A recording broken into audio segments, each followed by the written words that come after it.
In the beginning, there was only darkness at night. Until the day someone managed to turn on the light.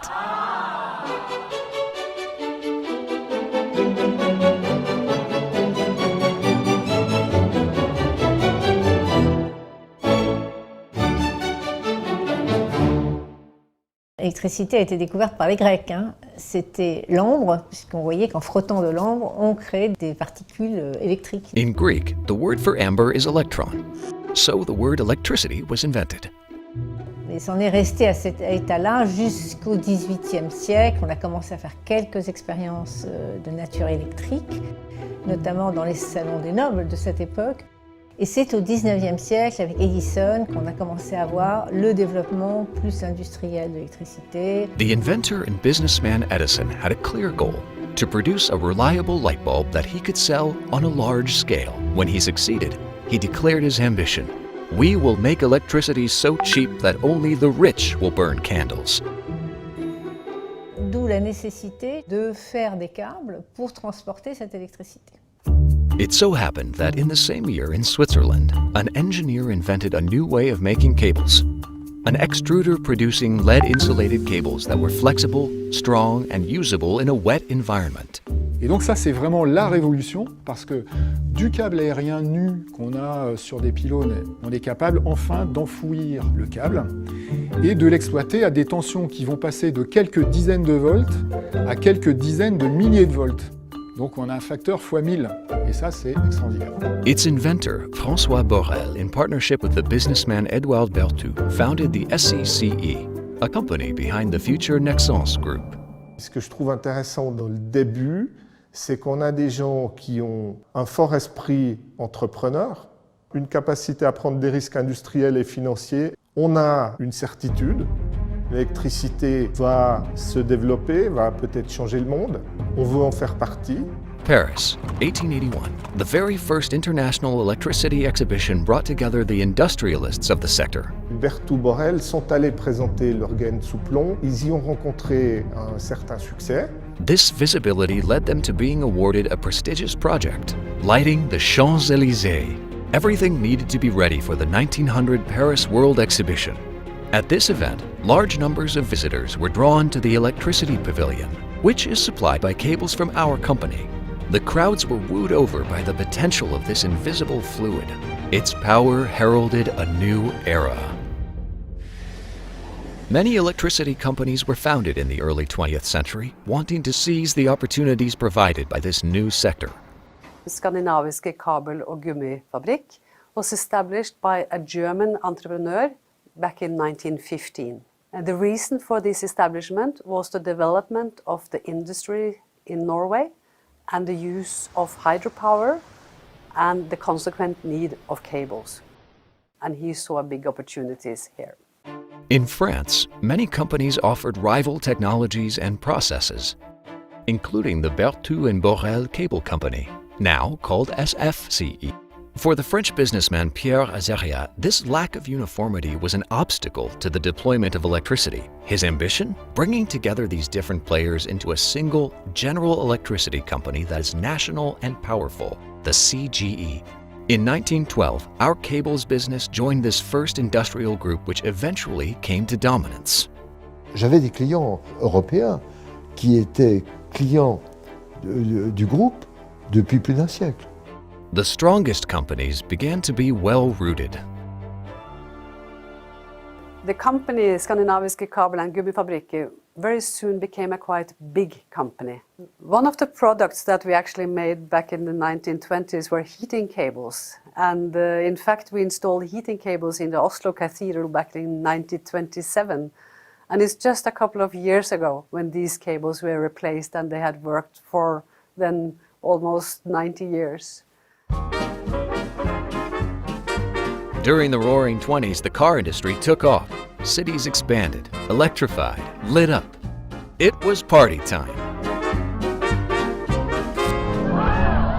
Uh-oh, it's critically important to avoid outages at the height of the party. L'alimentation la plus sécurisée, c'est-à-dire une alimentation qui permet de faire face aux différentes pannes, c'est d'avoir une alimentation maillée. Donc dans les années 1920-1930, on a développé une ceinture autour de Paris qui s'appelait la ceinture d'Hercule. The CGE installed underground cables connecting up 5 power stations located around Paris, and thereby forming the most powerful grid in the world. Alors on a d'abord une ceinture qui serait le tour de la toile d'araignée, et puis ensuite on a des liaisons pénétrantes qui permettent de passer de l'extérieur au centre de Paris. Et aujourd'hui, le réseau parisien continue à être alimenté de la même façon. Interconnections began to be made between countries to strengthen the supply of the grid. Grâce à l'interconnexion, la France et l'Angleterre pourront s'adresser par câble sous-marin leur excédent d'électricité. Désormais, Madame Dupont pourra faire cuire son steak avec de l'électricité anglaise et Madame Smith préparer son thé avec des kilowatts français. De 1945 à 1965, la croissance en Europe était supérieure à 5% l'an. Les 30 glorieuses, ça existait. Et ça existait en particulier dans l'industrie du câble parce qu'il fallait reconstruire tous les réseaux. Donc des taux de croissance extraordinaires. Households procured many electrical appliances. To meet this explosion in energy demand, new cable companies entered the market.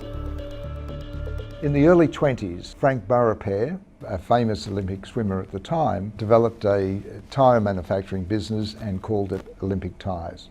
It wasn't until the 40s that Olympic Tyres branched out to manufacture rubber cables. The government and the political target in Norway was to have electricity to everyone. And to get electricity to everyone in Norway, you need both land cables and submarine cables. Almost all submarine cables laid in Norway crossing the fjords have been made by Skandinaviske Kabel- and Gummifabrikker. Many of the cables that were installed in the 50s, for example, they are still fully operational and working. Over the years, electricity use kept on rising. The first coal-fired and hydroelectric power stations were no longer sufficient to meet demand. A new production method was needed.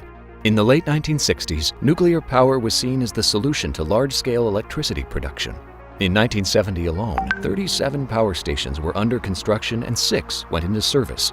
Electricity was henceforth considered as a commodity to be transferred between countries, as reflected in an increasing number of long-distance projects. In the 1970s, we were given the contract to supply the cable between Norway and Denmark. That cable was the longest, the deepest, with the highest transmission capacity ever made in the world. And that cable was the start of the development of our submarine activity for interconnections worldwide.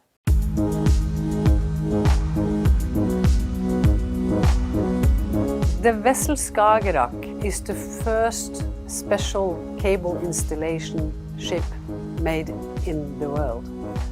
And it was Statnett, our customer, that was in fact owning and developing the vessel in the beginning. The multiplication of international connections went hand in hand with the growth of telecoms. Fiber optic technology invented in the United States was developed in France with government backing. To adapt its brand image to the telecoms market, the CGE renamed its cable business to Alcatel Cable. Quand on a ouvert le tunnel sous la Manche, un samedi à 12h12, ça a été télévisé dans le monde entier. Il y a M. Cosette, qui était l'ouvrier français, qui a donné le dernier coup de pioche. Eh bien, l'image a été transmise par un câble à fibre optique fourni par Alcatel Cable. Il faut se remémorer l'époque, qui était quand même très particulière, où on avait l'impression que les télécoms c'était le seul secteur qui allait exister dans le monde. C'était l'avènement de l'Internet. Il y a tout un tas d'opérateurs nouveaux qui sont arrivés sur le marché. Ils avaient des capitaux et ils voulaient développer des réseaux à fibre optique. La fibre optique était d'un tel succès, les clients faisaient la queue à la porte de mon bureau. Ils disaient, bon je casse le marché, je suis prêt à vous payer 2 fois le prix, mais je veux de la fibre. This explosion in demand was also due to a completely new playing field. In 1986, in Britain, Margaret Thatcher began to deregulate the markets in Europe. The large, publicly owned electricity and telecoms monopolies became a thing of the past. The market was now unregulated and open to competition.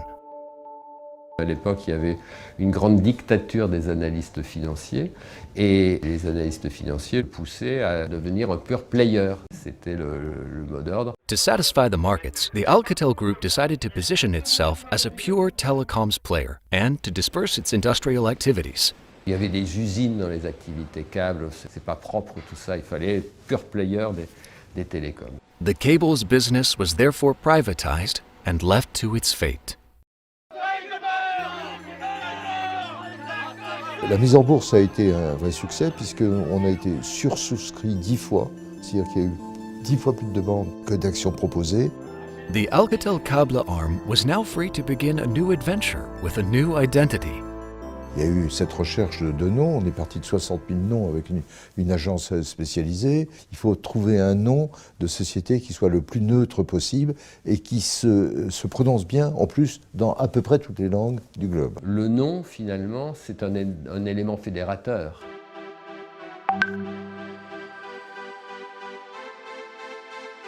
Très vite, en quelques mois, c'était Nexans, quoi. À titre personnel, quand on est devenu Nexans, j'ai trouvé qu'on se retrouvait en famille. Tout le monde parlait de câbles. For us in the cable activity in Norway, this step was very, very important and very good because then the cable activity became the core business of the company, which was not the case before, when the telecommunication was the core business. Alors on a eu aussi une politique qui était de ne pas oublier les marques malgré le nom Nexans. C'est-à-dire qu'on a acheté un certain nombre de sociétés qui étaient bien connues, qui avaient leur marque et qui avaient leur identité, et on ne les a pas débaptisées.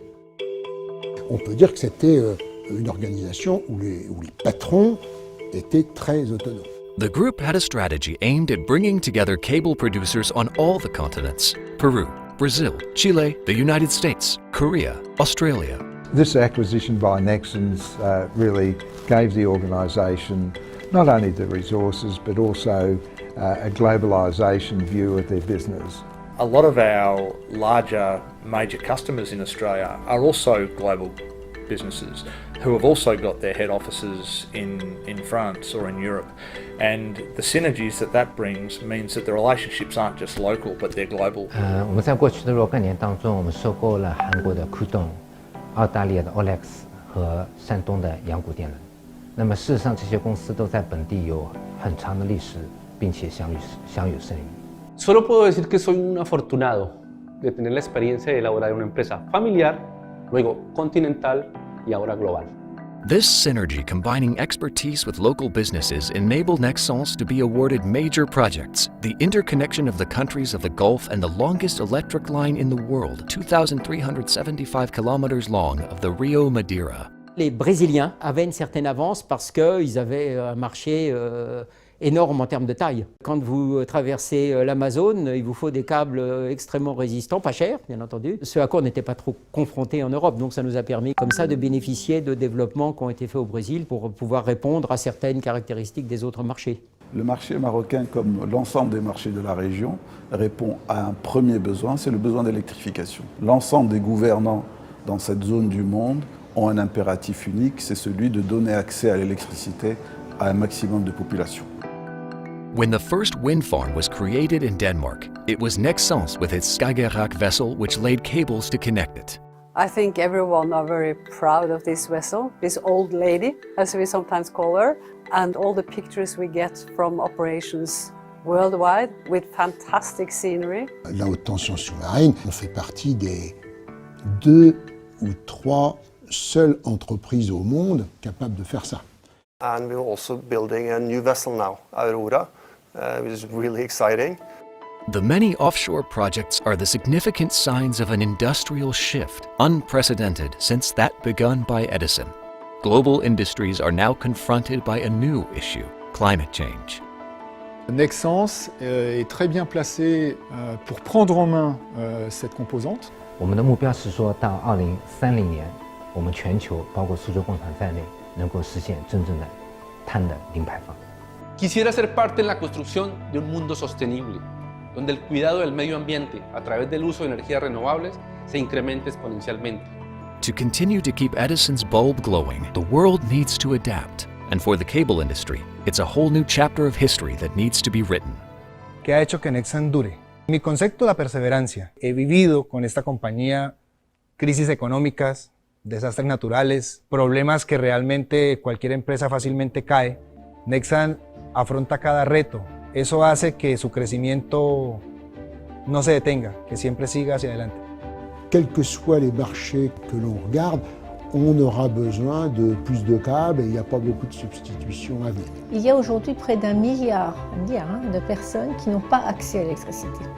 Ce qui est clair, c'est que Nexans est sur un marché qui continuera encore pendant des siècles.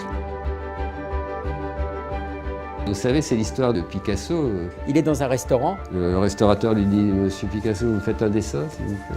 Alors Picasso il fait un petit dessin, il tend le papier, il dit « bah voilà, c'est 10 000 francs ». Mais Monsieur Picasso, vous avez pris 5 minutes pour faire ça. Non, non, j'ai mis 30 ans pour faire ça. Et ben c'est ça. Le savoir-faire, c'est quelque chose qu'on a acquis.